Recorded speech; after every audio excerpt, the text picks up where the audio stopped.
Hello everyone! Welcome to what is probably the final video in What If I Was Showrunner. Before I start, on behalf of me and the rest of the Whoniversals, thank you for supporting this series. Each video that Thomas and I put out have been some of the more popular videos on the channel, and it's received like a lot of engagement and just attention. And thank you. It was really fun to put together, and same applies to Robert's Alternate Vision series on Whoniversals, which if you haven't checked out, I do recommend. Again, thank you so much. So, you've heard us talk about our ideas for each season if we ran Doctor Who. Each of them generally has a different enough feel to them, where I feel like they're unique enough, but, you know, similar enough where, you know, we're not alienating anyone. It's a consistent style, but each season you can go back to it for different reasons, and it's, you know, it's good. We went through the general ideas for the season as well as each individual story, but this video is going to be quite different. As you may have gathered, I'm going to be talking about all the different spin-off ideas that would arise from mine and Thomas's reigns as showrunner. Please note, this doesn't include Robert's series, as his is very different to ours. But why would we even want spin-offs, you know? Spin-offs extend the universe of a particular IP, and Doctor Who has had its fair share. On TV, it would give more targeted audiences more stories to resonate with while Doctor Who wasn't on the air. While Big Finish still did the latter, but with less limitations of a TV budget due to the medium of audio. Now, tangent note, this video will discuss spin-offs that aren't necessarily Earth exclusive in terms of location. However, they wouldn't be as intense as the main show, and target audiences will remain a factor in most of these. We'll get into it when it applies. Also, something to consider is how these spin-offs would connect to the main show besides the central characters involved. Out of all the spin-offs that have multiple installments, K9 not included since it wasn't BBC produced, Torchwood, the main cast excluded, only really had Doctor Who elements in a couple of episodes, with the Cybermen and Martha Jones appearing. With the titular character and her robot dog excluded, the Sarah Jane Adventures did have a few monsters appear in the form of the Slovene, the Grask, the Sontarans, the Jadoon, and the Alliance of Shades. A few companions in the form of the Brigadier and Joe, and the Doctor even appeared twice. Setting excluded, Klaus also had the Doctor appear, as well as a weeping angel teasing the never-made second season. Also, Daleks was to be connected with Time Lord Victorious by a plot element tying itself to Planet of the Daleks, as well as having the mechanoids. Also, how it ties into the main show is something to be considered. Unfortunately, only Torchwood and SJA really do, but luckily it's in the Series 4 finale, where they all turn up to face the Daleks in the most alright plan yet. Interestingly, K9 and Company did have ties later in the show, since both times Sarah has appeared in the show, from then until the Sarah Jane Adventures, K9 was by her side, as a direct nod to K9 and Company. So, long story short, spin-offs can be very independent, self-contained, but they can also use a lot of elements from the parent show. And they don't always tie into said parent show. So I recommend bearing that in mind. Lastly, how does it spin off? In my opinion, you need a strong foundation in order to launch a spin-off. Simply setting or making it exist to serve some wider narrative won't cut it to make a good spin-off in my opinion, and having them not really connect with the main show in any way makes them feel less important. I'm not saying make them important to the main show. No, never do that. It would just make everything seem more daunting and clunky. How the RTD era did it was fine, you know?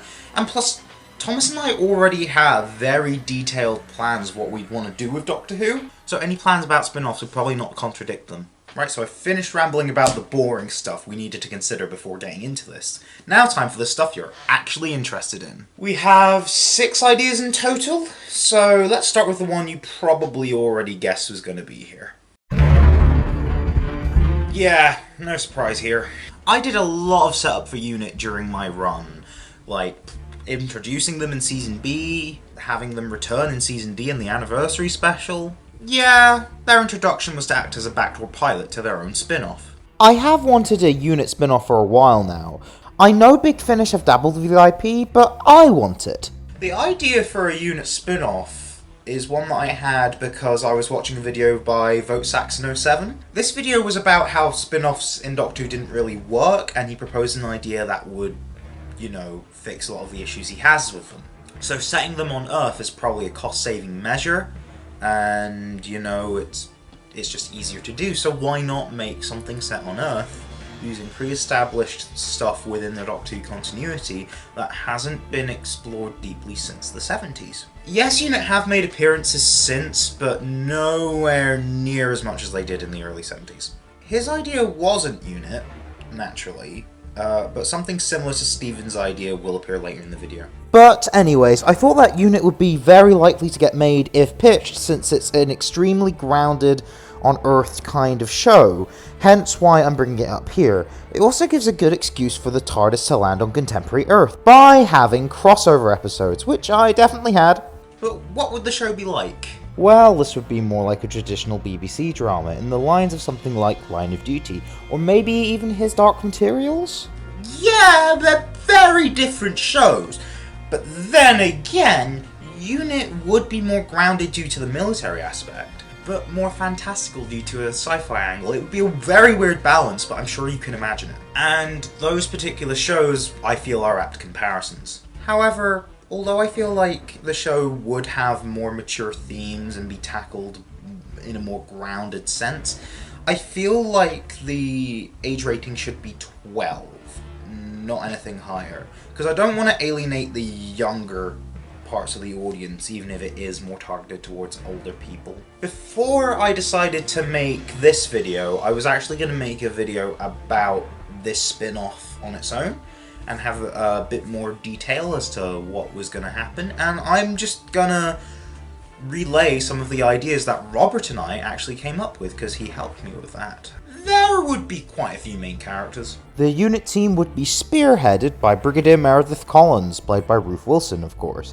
Two other characters who are notable that would reappear here would be Dr. Luke Smith and Rani Chandra, played by Tommy Knight and Anjali Mahindra, respectively.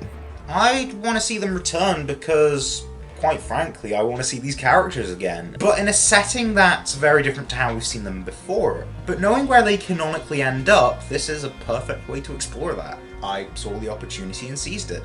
However, I can't really do the same with Clyde, since that wouldn't really make sense for him to join UNIT, judging from the same extracts that we found out that the others did. Clyde would probably still appear as a guest character here and there, but he's not one of the main cast. We'd also have a point of view character in the form of Private World O'Neill, played by Jamila Jamil.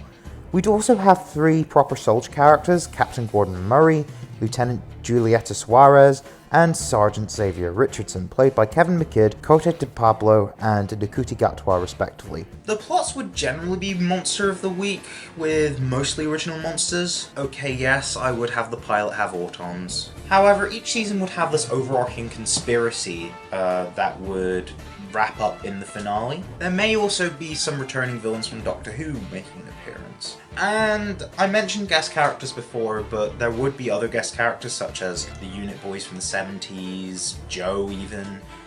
There would also probably be like Bambera, some of the RTD UNIT crew, Martha, Kate Osgood and all the Moffat era crew, maybe some Big Finish people as well. Even Gwen Cooper from Torchwood and Romana, because she could appear wherever she wants. Only thing I have left to say is that I would have a Christmas special in place of the Doctor Who one.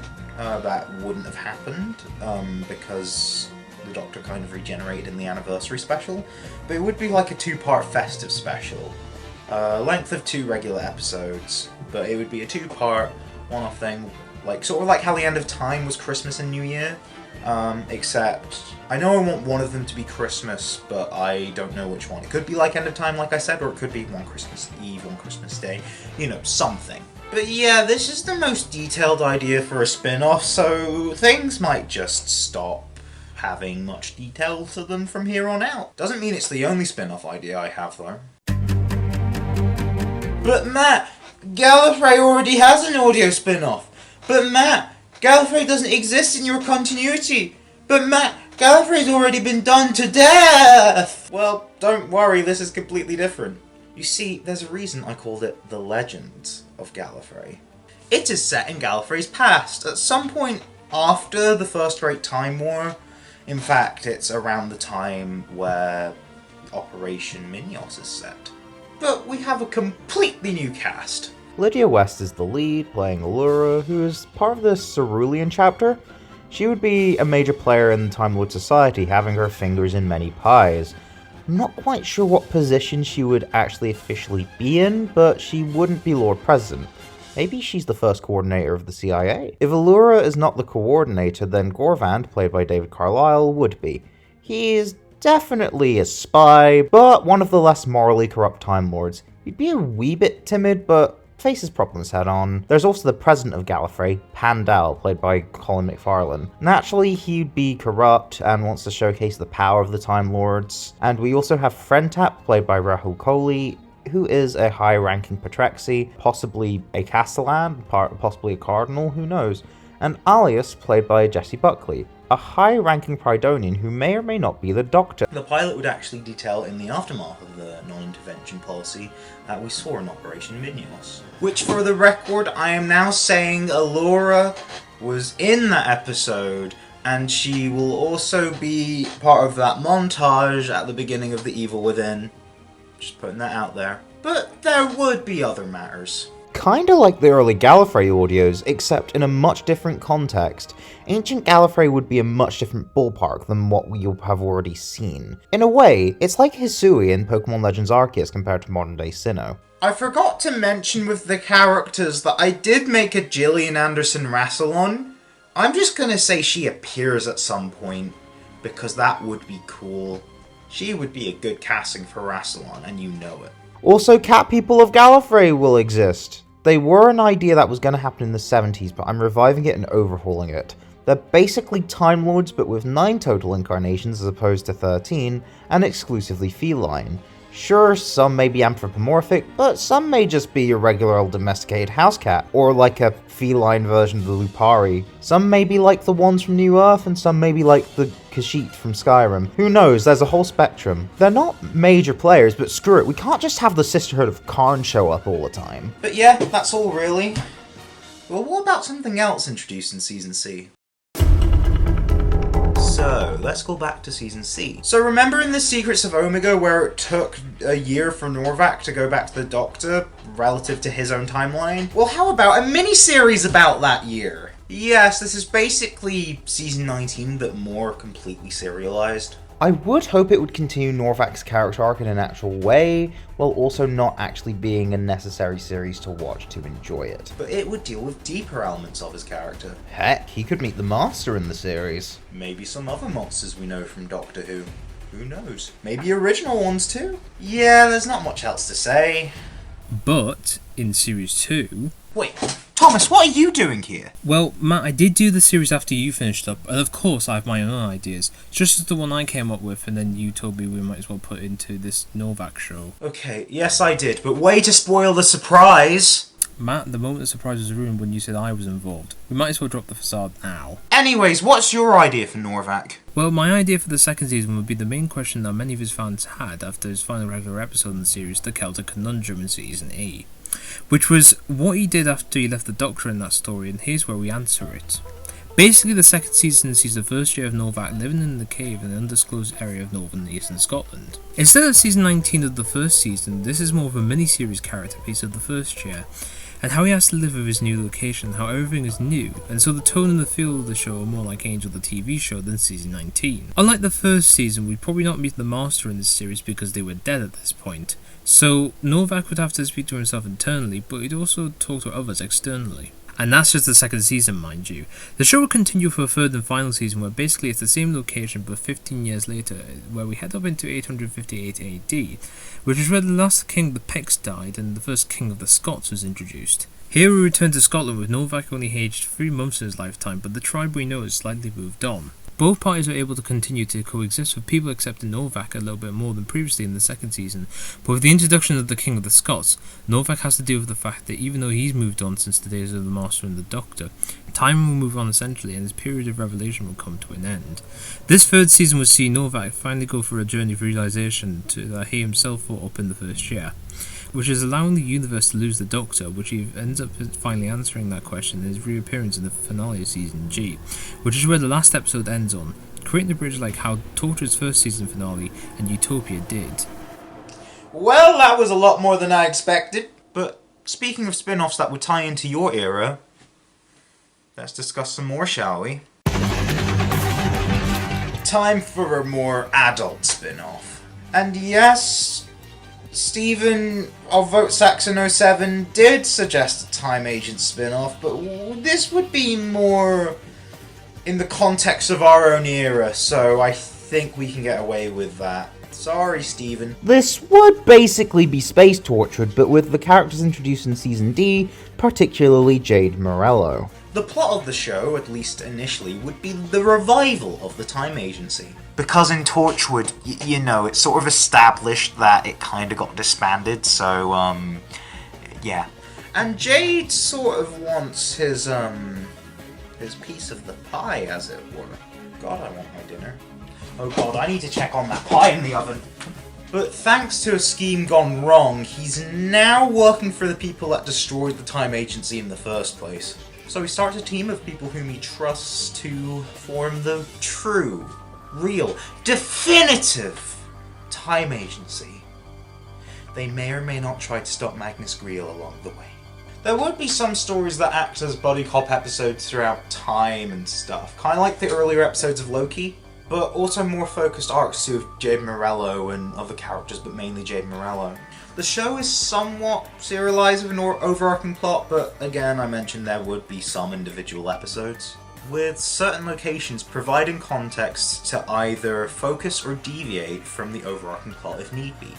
Hi, sorry to interrupt again, but to give context to how this ties up into our seasons of the show is as follows. The first obviously takes place after Jade's first appearance in Season D and would take place before his guest appearance in The Enemy Within.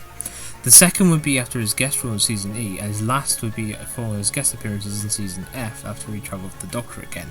This would be the real reason he left after his adventure in Canada, because he finally gets back to his team who finally leave after he disbands the Time Agency after they become more of a problem and have to be taken out themselves. Ended the show with it finally closing after thousands of years. Yeah, this concept definitely does deserve a few seasons, but the drama that would be caused by the third one being the last, which, mind you, most shows only get one or two, so it would be lucky to get a third.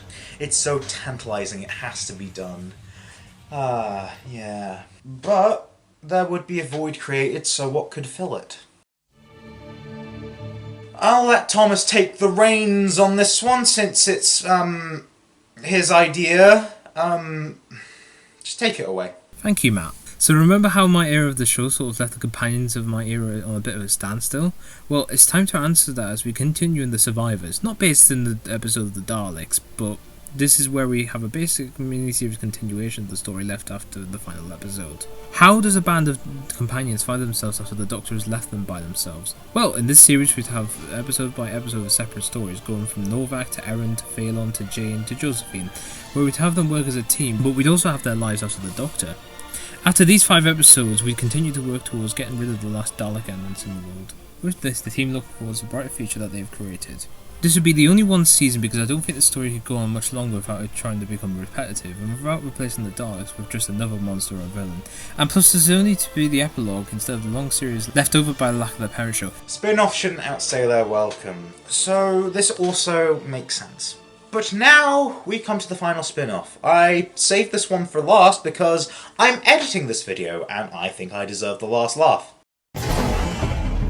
To close this video off, something for the younger audience, hence a similar name to the Sarah Jane Adventures. Since I'd want Romana to be a big deal, I'd have a CBBC spin-off with her as the lead, travelling via her time ring. However, this show would have a key difference to SJA. It would be completely serialized. Each season would have its own storyline where Romana seeks out problems in alien civilizations and befriends the local youths. This would be good as it would save budget, and it would also give exposure to many child actors who are up and coming. This would also be distinct from Doctor Who, not just stylistically, but Romana could solve problems in a way the Doctor wouldn't. Since Thomas and I would have more traditional Doctor archetypes, this incarnation of Romana could embody some of the more wacky tour guide aspects of the Doctor that we have removed. I'd also want for this spin-off to last as long as it possibly can. Just like SJA did, except hopefully without the tragic loss of the lead.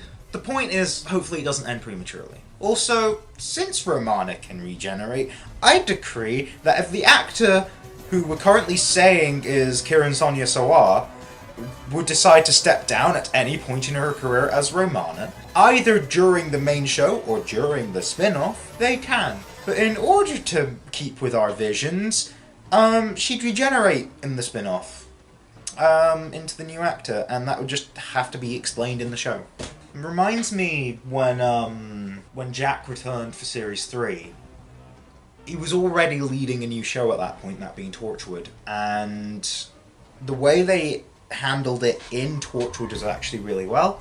He left at the end, he rejoined at the start, but having a regeneration somewhere in the lore of a character that would be similar to Jack in the respect that they'd appear in the main show and also be the lead of a spin-off, that would be a bit more difficult, so that's why it would kind of have to be in the spin-off, and it's Doctor Who, we know what regeneration is, and that can just be explained, because Time Lords are a thing in my run, and Thomas's run, because she'd appear more in Thomas's run, because I introduced Romana a bit too late, but here we go. This is a ramble. That's it for the Romana adventures, and that's it for this video. Thank you all so much for watching, and special thanks to Thomas for helping me out. You're welcome, Matt. Also, if you would like to check out our previous videos on What If I Was Showrunner, you can watch them from the playlist in the description. Robert's Alternate Visions playlist will also be in the description. Remember to like, comment, subscribe and share, and ring the notification bell. Remember to subscribe to our channel and our second channel, Whoniversals and Twooniversals respectively. And we'll see you next time. Cheerio!